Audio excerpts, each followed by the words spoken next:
ഒരു കർമ്മത്തിന് അനേകം ഫലങ്ങളുണ്ട്. ദൃഷ്ടങ്ങളും അദൃഷ്ടങ്ങളും ദൃഷ്ടാദൃഷ്ടങ്ങളുമായി. ആ ഫലങ്ങളിൽ ഏതെങ്കിലും ഫലത്തിൽ അധികാരമാവട്ടെ, അധികാര സദൃശമായ ഗന്ധമാകട്ടെ വന്നാൽ ആ ഭാവം ഒഴിവാക്കാൻ, ഫലാധികാരത്തെ, ഫലങ്ങളിലുള്ള അധികാരത്തെ,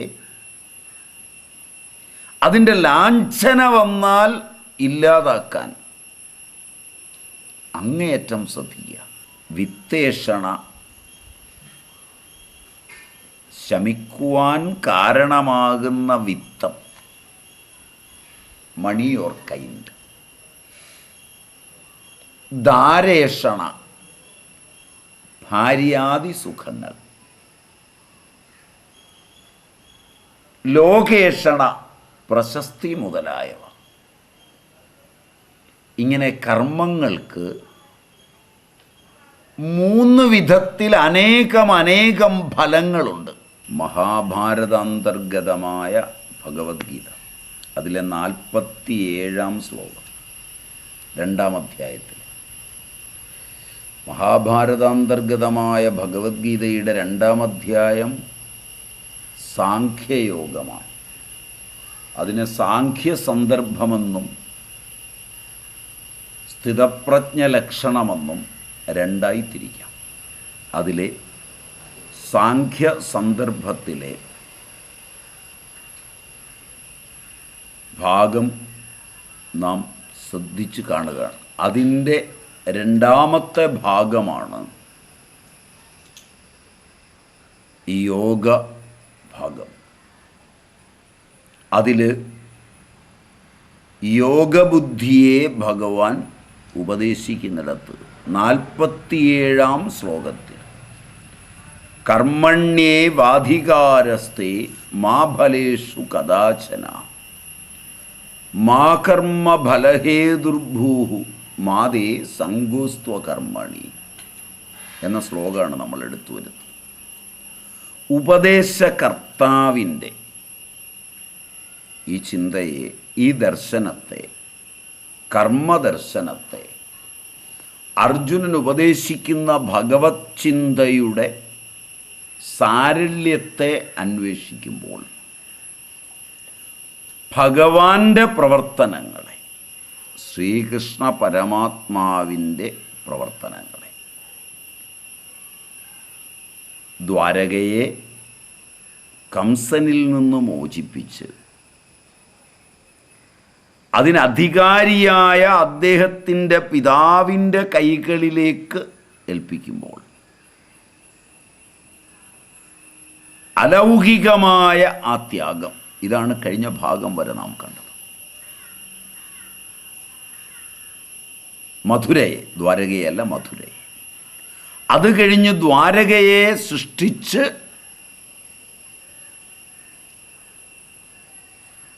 കഴിഞ്ഞ ഭഗവാൻ, ആ ഭഗവാന്റെ അലൗകിക ചിന്ത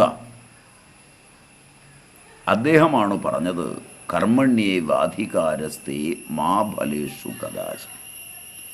അദ്ദേഹം ആ ദർശനത്തെ, ആ ഉപദേശത്തെ അക്ഷരം പ്രതിപാലിച്ചു. അവിടെയും യദുവൃദ്ധനാകൊണ്ട് ഉഗ്രസേനനെ തന്നെ രാജാവാക്കി. താൻ സ്വയം സേവകൻ തന്നെയായി. ഇത് കഴിഞ്ഞ് ജരാസന്ധൻ്റെ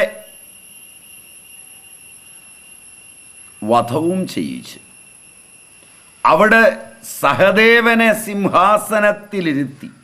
വേണമായിരുന്നു എങ്കിൽ അവിടെയും രാജാവാകാമായിരുന്നു. ശിശുപാലവധം കഴിഞ്ഞ് കുണ്ടിനപുരത്തിൻ്റെ എങ്കിലും രാജാവായി ചേതിരാജൻ എന്ന് പേരെടുക്കാമായിരുന്നു. എത്രയെത്ര അധാർമികളായ രാജാക്കന്മാരെ മാറ്റി രാജ്യം ശുദ്ധമാക്കി. എന്നാൽ തൻ്റെ ജീവിതത്തിലുടനീളം ഒരിക്കലും ഒരിടത്തും അധികാരത്തിലിരുന്നില്ല. തൻ്റെ ജീവിതം അദ്ദേഹം സേവാമയമാക്കി. ഒരതിവിലക്ഷണ ആ ദർശനത്തെ പ്രസ്തുതമാക്കി. കർമ്മണ്യേ വാധികാരസ്ഥേ. ഇവിടെ കർമ്മണി ഏകവചനമാണ്. എന്നാൽ മാ ഫലേഷുവിൽ ഫലേഷു ബഹുവചനമാണ്. അതിനുമുണ്ടാവണം ഒരു വിശിഷ്ടാഭിപ്രായം. ഏതെങ്കിലും ഫലത്തിൽ അധികാരമോ അധികാരസദൃശമായ ഗന്ധമോ വന്നാൽ അതിൽ നിന്ന് ആ ഭാവം ഇല്ലാതാക്കാൻ ഭഗവാൻ ശ്രദ്ധിക്കുന്നു. ഒരു കർമ്മത്തിന് അനേകം ഫലങ്ങളുണ്ട്. ദൃഷ്ടങ്ങളും അദൃഷ്ടങ്ങളും ദൃഷ്ടാദൃഷ്ടങ്ങളുമായി. ആ ഫലങ്ങളിൽ ഏതെങ്കിലും ഫലത്തിൽ അധികാരമാവട്ടെ അധികാര സദൃശമായ ഗന്ധമാകട്ടെ വന്നാൽ ആ ഭാവം ഒഴിവാക്കാൻ ഫലാധികാരത്തെ, ഫലങ്ങളിലുള്ള അധികാരത്തെ, അതിൻ്റെ ലാഞ്ചന വന്നാൽ ഇല്ലാതാക്കാൻ അങ്ങേയറ്റം ശ്രദ്ധിക്കുക. വളരെയധികം ആളുകൾ പരോപകാരം ചെയ്ത് ജീവിക്കുന്നു. അനേകം പേർ ലോകാരംഭം മുതൽ ഇന്നുവരെ അനേകം ആളുകൾ പരോപകാരികളായുണ്ട്. പരോപകാരമാണ് പുണ്യം. ഫലത്തെ അവർ പരാർത്ഥത്തിനായി ഉപയോഗിക്കുന്നു. പരാർത്ഥത്തിനു വേണ്ടി അവർ ജീവിക്കുന്നു. ഫലം പരാർത്ഥമാക്കുന്നുമുണ്ട്. എന്നാൽ കുറച്ച് സമ്മാനം, സ്ഥാനം തുടങ്ങിയവ ഭുജിക്കുന്നതിന് അഭിലാഷം വച്ചു പുലർത്തുന്നുണ്ട്. പരാർത്ഥത്തിനു വേണ്ടി ജീവിക്കുമ്പോൾ, പരാർത്ഥം ഫലങ്ങളെ ഉപയോഗിക്കുമ്പോൾ മാനസമ്മാനാദികളെയെങ്കിലും ആഗ്രഹിക്കുന്നുണ്ട്. ഏറ്റവും കുറഞ്ഞത് കുറച്ച് അഭിമാനമെങ്കിലും ഉണ്ടാവണം. ലോകരുടെ ഉള്ളിൽ സദ്ഭാവന ഉൽപ്പന്നമാകണം. അത് മഹാപുരുഷന്മാരുടെ ധനമാണ്. മാനോഹി മഹതാം ധനം. നീതിവചനവും ഇപ്രകാരമുണ്ട്. എന്നാൽ അതിൻ്റെ പുറകെയും ആളുകൾ സീമാതിക്രമണം നടത്തുന്നുണ്ട്. സമ്പാദിക്കുക,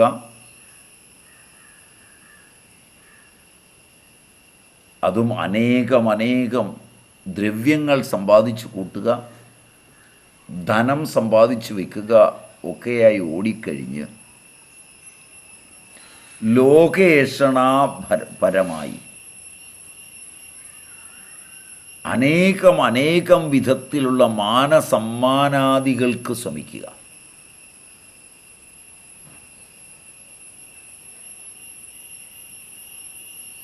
പഴയ കാലങ്ങളിൽ വിനയ സൗശീല്യാദികൾ സമ്പാദിക്കാനായിരുന്നു ആളുകളുടെ തത്രപ്പാട്. അതുകൊണ്ട് ഭാരതമൊക്കെ എടുത്താൽ ത്യാഗം, ദാരിദ്ര്യം ഇവയ്ക്കൊക്കെ വലിയ പ്രാധാന്യമുണ്ടായിരുന്നു. ഭാരതീയ മനസ്സുകളിൽ നിന്ന് അവ ഇനിയും മാറിപ്പോയിട്ടില്ല. ധനവാന്മാരോട്, അതിപ്രശസ്തരായവരോട് ഒക്കെ ഭാരതത്തിൽ നല്ലൊരു ശതമാനം ജനതയ്ക്കുമുള്ള കാഴ്ചപ്പാട് അനുകൂലമായി കഴിഞ്ഞിട്ടില്ല. ആരാധനീയമായിട്ടില്ല. ഇതിന് കാരണങ്ങളിലൊന്ന് ദാരിദ്ര്യത്തെയും ത്യാഗത്തെയും വിനയത്തെയുമെല്ലാം ഭാരതം കൂടുതൽ പ്രാധാന്യത്തോടെ കാണുന്നു എന്നത് തന്നെയാണ്. മാനധനാദികളോട് ഭാരതീയർ പുറംതിരിഞ്ഞു നിൽക്കുന്നത് ഈ കാരണം കൊണ്ടാണ്. അതുകൊണ്ട് തന്നെ അവർ വളരെ ശ്രദ്ധിച്ചു പോകും. എന്നാൽ ഒരു പറ്റം ഇതോടൊപ്പം അസൂയ കൊണ്ടും വെറുപ്പ് കൊണ്ടുമൊക്കെ ഇത് പ്രകടമാക്കുന്നവരുമുണ്ട്, ഇല്ലാതില്ല. പാശ്ചാത്യ സംസ്കാരത്തിൻ്റെയും പഠനങ്ങളുടെയും ആധുനികതയുടെയും വികാസ പരിണാമങ്ങളിൽ ഈ രംഗങ്ങളിൽ വിരാജിക്കുന്നവരെ ആരാധിക്കുന്നതും ഇന്ന് കുറവല്ല. എന്ന് തന്നെയുമല്ല,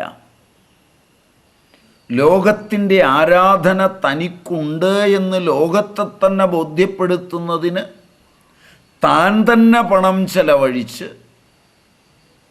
ഫ്ലക്സ് ബോർഡുകളും ഹോർഡിങ്ങുകളും ഒക്കെ തൻ്റെ തന്നെ കേമത്വം എഴുതി പിടിപ്പിക്കുന്നതും ഇന്ന് കുറവല്ല.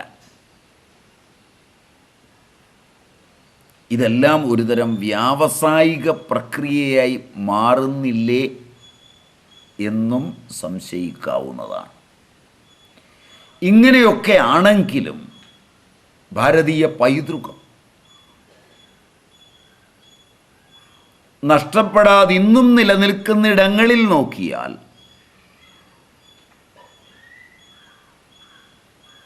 പ്രശസ്തിക്കോ ലോകേഷണയ്ക്കോ ധനത്തിനോ വിത്തേഷണയ്ക്കോ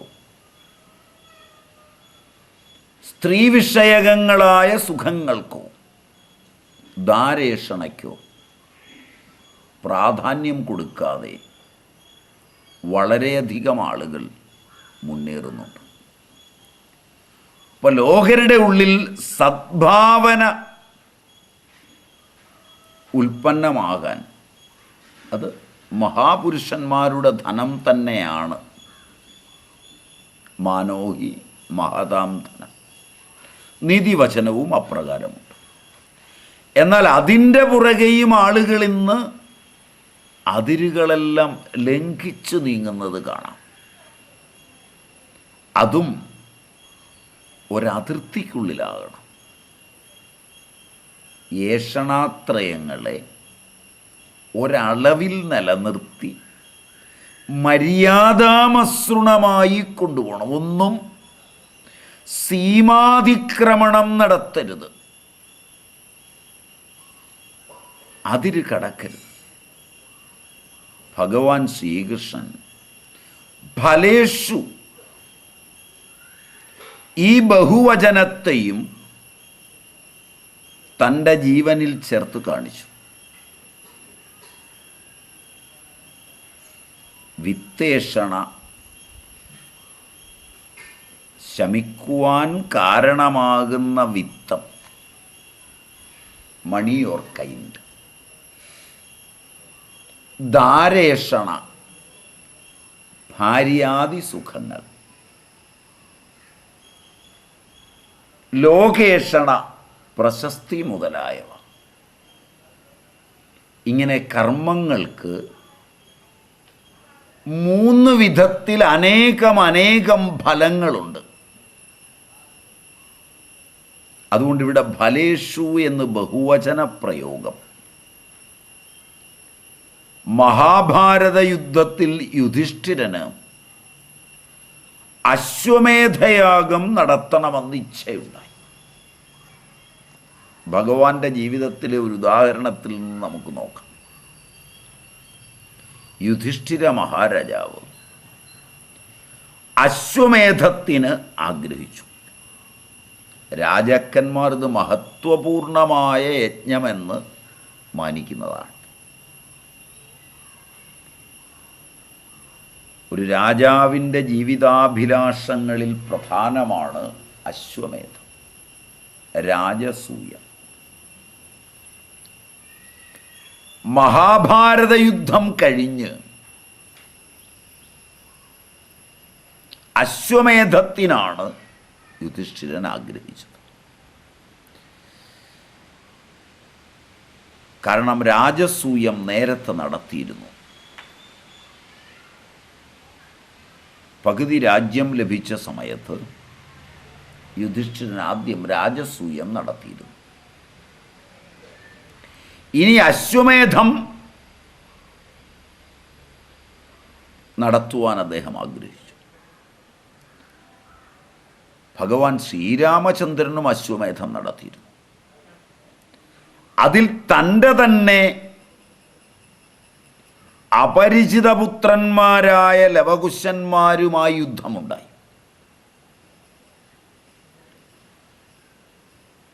യുധിഷ്ഠിരൻ അശ്വമേധം നടത്തുന്നതിന് ഉള്ള തൻ്റെ ഇച്ഛയെ ഭഗവാൻ ശ്രീകൃഷ്ണനെ അറിയിക്കുകയും തദർത്ഥം അദ്ദേഹത്തിൻ്റെ വരദഹസ്തം തൻ്റെ മേലുണ്ടാകണമെന്ന ആഗ്രഹം പ്രകടിപ്പിക്കുകയും ചെയ്തു. അങ്ങനെയാണ് അദ്ദേഹം വിവരമറിയിച്ചത്. ഭഗവാനാവട്ടെ അശ്വമേധത്തിൽ ഉപസ്ഥിതനാകുന്നതിനുള്ള തൻ്റെ അസമർത്ഥതയെ യുധിഷ്ഠിരനോട് വ്യക്തമാക്കുകയാണ് ചെയ്തത്. യുധിഷ്ഠിരൻ ഞാനിതിന് അധികാരിയല്ല എന്ന് വ്യക്തമായി പറയുകയാണ്. എന്നാൽ യുധിഷ്ഠിര മഹാരാജാവിന് അതിയായ ആഗ്രഹമായിരുന്നു ഭഗവാന്റെ സാന്നിധ്യം. അതുകൊണ്ട് അദ്ദേഹം സ്വയം ഭഗവത് സവിധത്തിലെത്തി.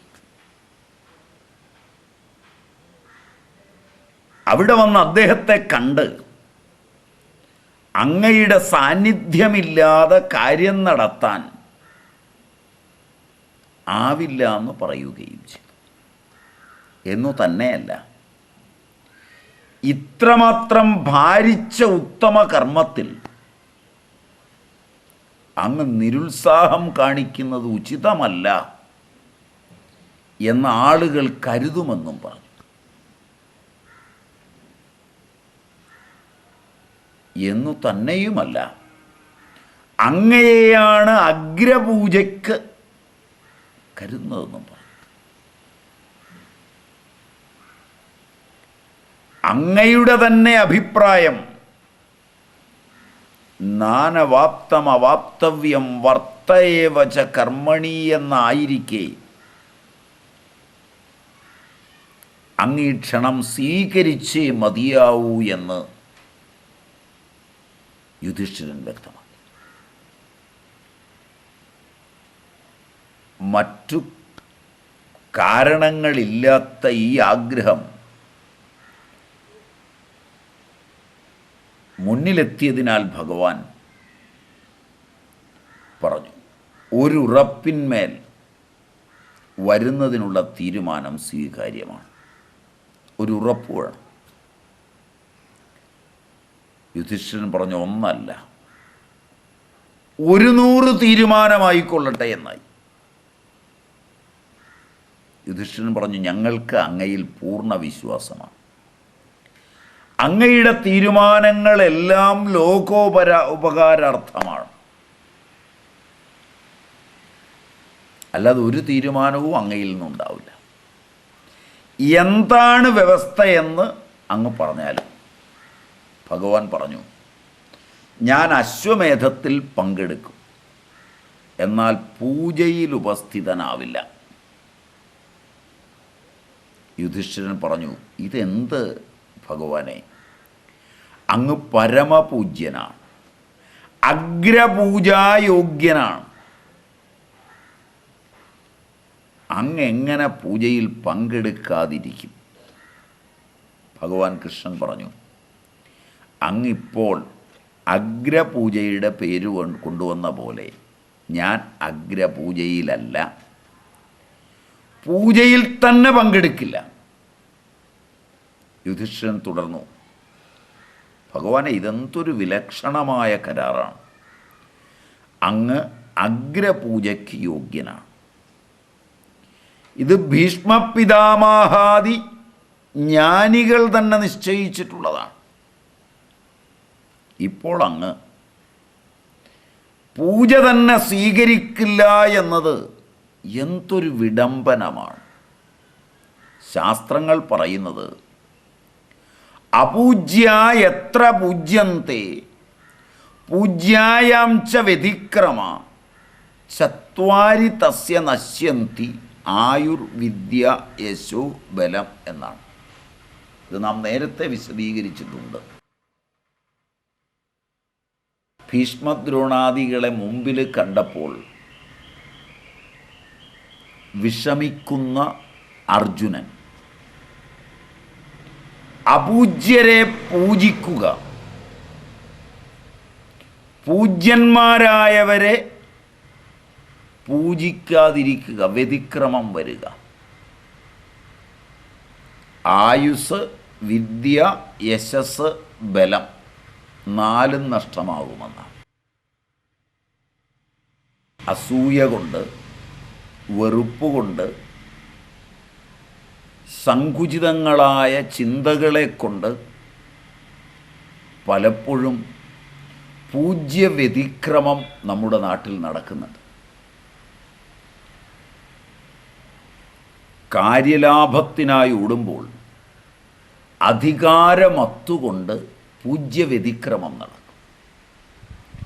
പൂജ്യന്മാരായവർ ലോകത്തെവിടെയുണ്ടെങ്കിലും പൂജ്യന്മാരായവരെ പൂജിക്കുകയും അപൂജ്യന്മാരായവരെ പൂജിക്കാതിരിക്കുകയും ചെയ്യുമ്പോഴാണ് അദൃഷ്ടങ്ങളായതെല്ലാം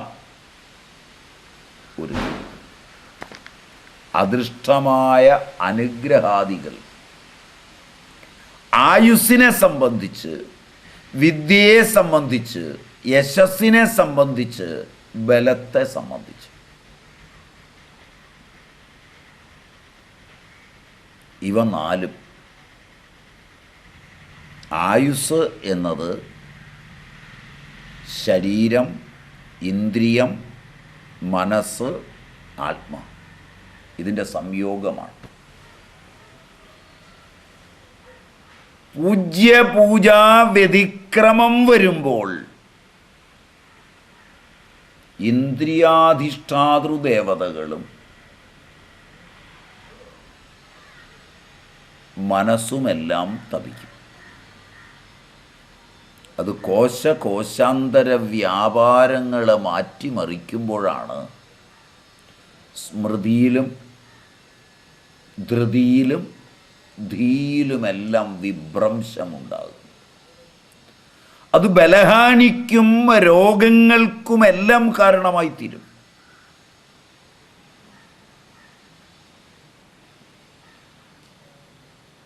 വസന്തമെന്ന പോലെ ലോകത്ത് ചരിക്കുന്നവരും ലോകഹിതത്തിനായി ചരിക്കുന്നവരും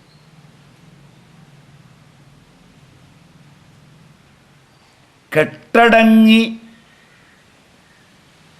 കനലായി നിൽക്കുന്ന അഗ്നി പോലെ എപ്പോഴും ജ്വലിക്കാവുന്നവരുമായ ഉത്തമന്മാരുടെ പൂജനം കൊണ്ട് ആയുസ്സും വിദ്യയും യശസ്സും ബലവുമുണ്ട്. മറിച്ചായാൽ ഇവയെല്ലാം പോകും. യുധിഷ്ഠിരൻ ശ്രീകൃഷ്ണ സവിധത്തിൽ വെച്ച് അഭിപ്രായങ്ങളെ കേട്ടിട്ടും ഭഗവൻ നടപടി എങ്ങനെയായിരുന്നു എന്ന് നമുക്കടുത്ത ഭാഗത്ത് കാണാം. ഏവം വിധങ്ങളായ മനോമോഹന ചിന്തകളെ നമുക്കായി അവതരിപ്പിച്ചു തന്ന ഗീതാമാതാവിൻ്റെ പാവനപാദങ്ങളിൽ നമുക്ക് ഭക്തിപൂർവം പ്രണമിക്കാം.